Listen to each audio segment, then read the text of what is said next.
दोस्तों नमस्कार, स्वागत है आपका 4 PM पर। मैं हूं आपके साथ अदिति। नीतीश कुमार से हुआ बड़ा ब्लंडर। एक भी मुस्लिम को टिकट नहीं दिया गया। जेडीयू की लिस्ट जारी होते ही तहलका मच गया है। वोट बैंक, नीतीश का 10% वोट बैंक जो है वो खिसक के महागठबंधन के पास चला गया है। बताऊंगी पूरा माजरा क्या है, तो आखिर तक वीडियो में बने रहे।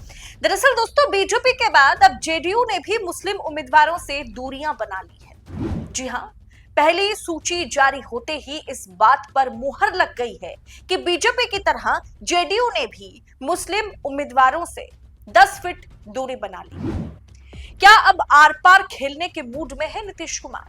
क्या भारतीय जनता पार्टी की राह पर अब नीतीश कुमार चलने लगे, या फिर कहीं ना कहीं दबाव अमित शाह के दबाव में, क्या लल्लन सिंह और संजय झा के दबाव में जेडीयू ने यह फैसला लिया कि पहली सूची में फर्स्ट जो नामों की लिस्ट आज जारी किया गया है जेडीयू की ओर से, उसमें एक भी मुसलमान को, एक भी मुस्लिम उम्मीदवारों की कोई जगह नहीं है।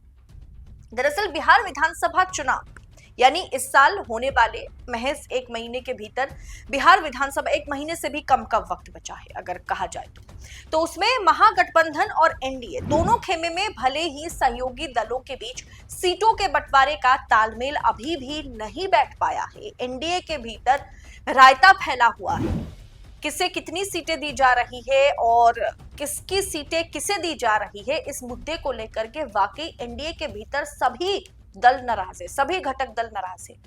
और ये सब कुछ के बीच, आपसी खींचतान के बीच, सहयोगी पार्टी जेडीयू या फिर आप कहे कि नीतीश कुमार की पार्टी जेडीयू जैसे ही प्रत्याशियों को टिकट दे करके उनका नाम सार्वजनिक किया, लिस्ट जारी किया, वैसे ही तहलका मचा। क्योंकि आज जेडीयू ने भी और आरजेडी ने भी प्रत्याशियों की पहली लिस्ट, पहली सूची की घोषणा कर दी है। रजत ने अपनी पहली लिस्ट में 31 उम्मीदवारों के नाम का ऐलान किया है। इसमें पार्टी ने 5 मुस्लिम उम्मीदवारों को टिकट दिया है। आज अगर जेडीयू वर्सेस आरजेडी किया जाए, जो कि दो सबसे बड़ी पार्टी है या पुरानी पार्टी है बिहार में, तो वहां आरजेडी ने आज कहीं ना कहीं नीतीश कुमार को मात दे दिया है। तेजस्वी यादव ने नीतीश कुमार को मात दे दिया है, क्योंकि आज पार्टी ने जैसे ही सूची में उम्मीदवारों का ऐलान किया, लिस्ट जारी की, तो उसमें 5 मुस्लिम उम्मीदवारों को टिकट दिया गया और यादव समाज से 10 लोगों को टिकट दिया गया। जो Y+M का फॉर्मूला है, यानी यादव प्लस मुसलमान या मुस्लिम का जो फॉर्मूला है, जो अखिलेश यादव भी अपनाते हैं और बिहार में तेजस्वी या लालू की पार्टी भी अपनाती है, वहां कहीं ना कहीं मात जो है, या आप कह सकते हैं कि नीतीश कुमार की पार्टी को पछाड़ के आरजेडी जो है वो आगे निकल गई है।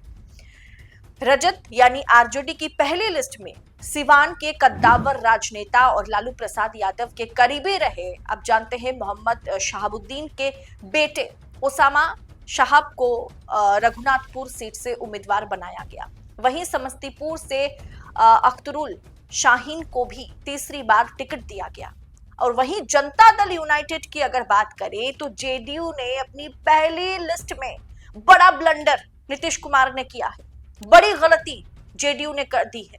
अपनी पहली सूची में 57 उम्मीदवारों में एक भी मुस्लिम उम्मीदवार को टिकट देकर के, मतलब टिकट ना दे करके, जेडीयू ने अपने मुस्लिम वोट बैंक को चौंका दिया है। 57 उम्मीदवारों की पहली सूची में एक भी मुस्लिम उम्मीदवार नहीं है। जी हां, और ये एक भी मुस्लिम नाम ना होने के चलते एक भी मुस्लिम उम्मीदवार इस लिस्ट में, लिस्ट आपके स्क्रीन पर है दोस्तों, एक भी मुस्लिम उम्मीदवार को टिकट ना दे करके वाकई जेडीयू ने सबको चौंका दिया है। और खास करके अपना जो वोट बैंक है, जो 10% मुस्लिम वोट बैंक है जेडीयू का, उस वोट बैंक को कहीं ना कहीं नीतीश कुमार ने चौंका दिया है। हालांकि जेडीयू के अभी और उम्मीदवारों की घोषणा की जानी बाकी है, लेकिन आप कह सकते हैं कि 50% से ऊपर की घोषणा आज हो गई है और उसमें मुस्लिम कैंडिडेट्स के नाम नहीं है। इससे पहले जितनी भी सीटों पर नामों का ऐलान हुआ है, इसमें मुस्लिम उम्मीदवारों की घोषणा जेडीयू पहले भी कर चुकी है, लेकिन इस बार लिस्ट में मुस्लिम उम्मीदवार नहीं है। लोग सवाल उठा रहे हैं कि आखिरी मतलब क्या आखिरी सूची में कुछ मुस्लिम उम्मीदवारों के नाम ऐड किए जाएंगे, और पहली सूची में एक भी मुस्लिम उम्मीदवार का नाम क्यों नहीं है? क्या जेडीयू अपने सहयोगी भारतीय जनता पार्टी की राह पर चलने लगी है? क्योंकि भाजपा घोषित तौर पर मुस्लिम उम्मीदवारों को टिकट नहीं देती है, और टिकट ना देने के लिए भाजपा जानी जाती है कि कोई भी मुस्लिम उम्मीदवार को भाजपा टिकट नहीं देती। क्या जेडीयू उसी राह पर चल रही है? क्या नीतीश कुमार उसी राह पर चल रहे हैं, या उन्हें चलने पर मजबूर किया गया? जेडीयू की तरफ से मुस्लिम उम्मीदवारों से इस तरह की दूरी को लोग पचा नहीं पा रहे हैं, उनके खुद के नेता पचा नहीं पा रहे हैं। मुस्लिम नेता नाराज हो गए, वोट बैंक नाराज है। इस तरह बिहार में एनडीए ने अभी तक 134 उम्मीदवारों की सूची जारी कर दी है, जिसमें भाजपा है, जेडीयू है, हम है यानी जितिन राम मांझी की पार्टी भी शामिल है। अब जेडीयू और भाजपा की तरह हम ने भी एक भी मुस्लिम उम्मीदवार को टिकट नहीं दिया। अब जाहिर सी बात है, उसे 6 सीटें मिली है, 6 सीटों पर मुस्लिम उम्मीदवार को वो नहीं उतारना चाहते हैं, ठीक है, कोई बात नहीं, लेकिन ये जेडीयू के लिए बहुत बड़ी बात है। इससे साफ है कि बिहार में इस बार एनडीए की जो रणनीति है वो हिंदू बनाम मुस्लिम होने वाली है।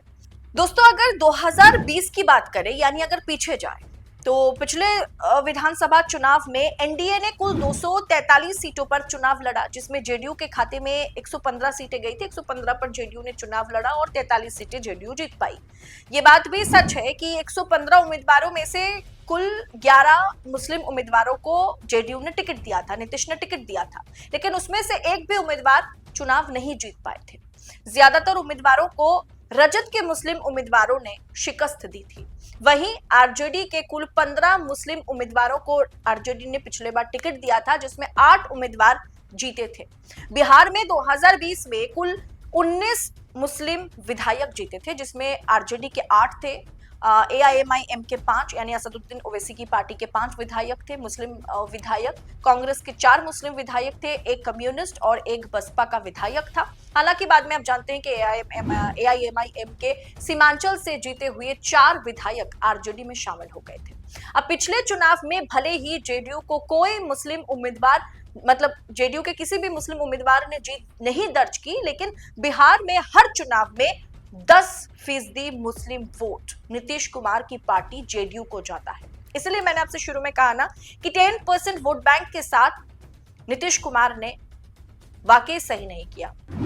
पहली सूची देखकर तो ऐसा ही लग रहा है। अब सेकंड लिस्ट में कितने ही मुस्लिम वोट उम्मीदवारों को वो टिकट देंगे, ये तो आने वाला वक्त बताएगा, वो भी 2-4 दिन के भीतर उसका भी पता चल जाएगा। अब खास करके ये जो 10% वोट बैंक है, इसमें पसमंदा मुसलमान जेडीयू के कोर वोटर्स हैं, लेकिन हाल के सालों में केंद्र में 3 तलाक का मुद्दा हो, या फिर अब खास करके अभी जो वक्फ बिल संशोधन कानून लेकर के सरकार आई थी, उसमें जेडीयू के नरेंद्र मोदी सरकार को समर्थन देना, ये कहीं ना कहीं मुस्लिम वोटर्स को नाराज कर दिया है। और आज पहली सूची सामने आने के बाद, जारी होते ही जिस तरीके से एक भी मुस्लिम उम्मीदवार को सूची में शामिल नहीं किया गया, एक भी मुस्लिम उम्मीदवार को टिकट नहीं दिया आज जेडीयू ने, उसके चलते नीतीश कुमार को इसका खामियाजा भुगतना होगा। और उसके चलते वोट बैंक जो है, जो मुस्लिम वोट बैंक है, 10% वोट बैंक है, वो वाकई नाराज है, और इसे लेकर के चर्चाएं भी शुरू हो गई है। और ये वोट बैंक सीधा या तो एआईएमआईएम के पास खिसकेगा, या फिर ये वोट बैंक सीधा आरजेडी और कांग्रेस के पास खिसकेगा। क्या ये फैसला नीतीश कुमार का है, या फिर ये फैसला उन्हें शाह के दबाव में लेना पड़ा, या फिर शाह के गोद में खेलने वाले जेडीयू के 2 दिग्गज संजय झा और लल्लन सिंह के कहने पर उन्हें लेना पड़ा? आखिर पहले सूची में आपको क्या लगता है, जेडीयू ने इतना बड़ा ब्लंडर, नीतीश कुमार ने इतना बड़ा ब्लंडर कैसे किया कि एक भी मुस्लिम को उन्होंने टिकट नहीं दिया, लिस्ट में किसी भी मुसलमान उम्मीदवार का नाम शामिल नहीं है? क्या इसका खामियाजा जेडीयू को, नीतीश कुमार को भुगतना पड़ेगा इस चुनाव में? आपकी राय क्या है इस पर कमेंट बॉक्स में वो भी हमें बताइएगा। ऐसी तमाम खबरों को यूं ही पड़ताल के साथ पाने के लिए 4 PM के साथ बने रहे।